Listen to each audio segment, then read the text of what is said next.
అలైకుం వరహమతుల్లాహి వబర్కాతుహు. బిస్మిల్లాహిర్ రహమానిర్ రహీం. Welcome to Pehli Wahi YouTube channel. ఈరోజు మనం అల్లాహ్ యొక్క పవిత్రమైన పేర్లు దాంట్లో ఒక నామం అన్నమాట, పేరు అల్ గఫారు. అల్ గఫార్ గురించి మనం ఇలా తెలుసుకుందాం. అల్ గఫార్ పవిత్ర నామం అల్ గఫార్ అల్లాహ్ విశిష్ట గుణరాశుల్లో ఒకటైన క్షమాగుణాన్ని తెలుపుతుంది.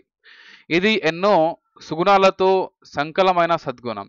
శ్రమతో నాస్తి దుర్భిక్షం అన్నట్లు అల్లాహ్ క్షమతో నాస్తి నరకం అని కూడా చెప్పుకోవాలి. అల్ గఫార్ అంటే శాబ్దికంగా రహస్యాల్ని, వివిధ విషయాల్ని, వ్యవహ వ్యవహారాల్ని కప్పిపుచ్చేవాడు అని అర్థం. అల్లాహ్ మన పొరపాట్లను, పాపాలను మన్నించి వాటిపై ఒక తెర వేస్తాడు. సుబ్హానల్లాహ్. మనం నిత్యం చేసి ఎన్నో చిన్న చితకా పాపాల పట్ల అల్లాహ్ చూపోవు వహిస్తున్నాడు. అనుకోకుండా లేక ఉద్దేశపూర్వకంగానే దాసులు చేసే పొరపాట్లను కూడా ఆయన పరులకు తెలియకుండా పదిలపరుస్తున్నాడు. అల్హమ్దులిల్లా. అసహ్యాన్ని కలిగించే ఒక వస్తువుపై మనం మట్టినో లేక మరో వస్తువునో వేసి కప్పి పెడతాం. అదే విధంగా అల్లాహ్ కూడా మన పొరపాట్లు పరుల కంట పడకుండా వాటిపై తెరవేస్తున్నాడు. సుబ్హానల్లాహి బిహమ్దిహి.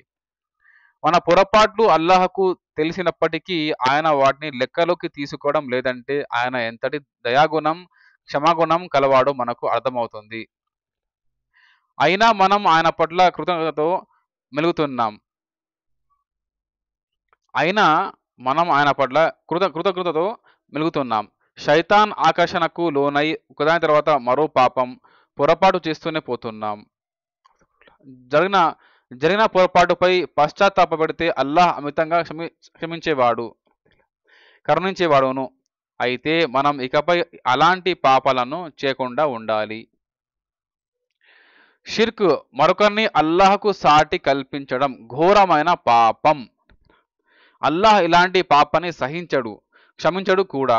రాళ్ళు రప్పల్ని, చెట్టు పుట్టల్ని, జంతువుల్ని లేక మనుషుల్ని కొలవడం ఘోరమైన పాపం. వాటిలో లేక వారితో ఎంతటి శక్తి సామర్థ్యం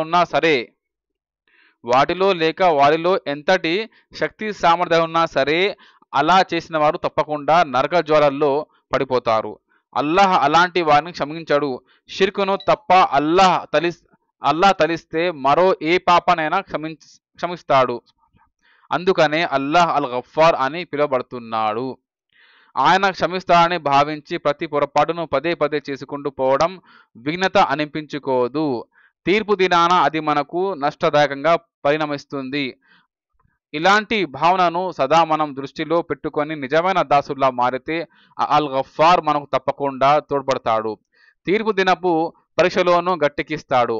దివ్య ఖురాన్లో అల్లాహ్ ఈ విధంగా తెలుస్తున్నాడు. ఎవడు పశ్చాత్తాపడతాడో మరియు విశ్వసించి మంచి పనులు చేస్తాడో, ఆ తర్వాత సక్రమంగా నడుచుకుంటాడో అతనిని నేను అమితంగా మన్నిస్తాను.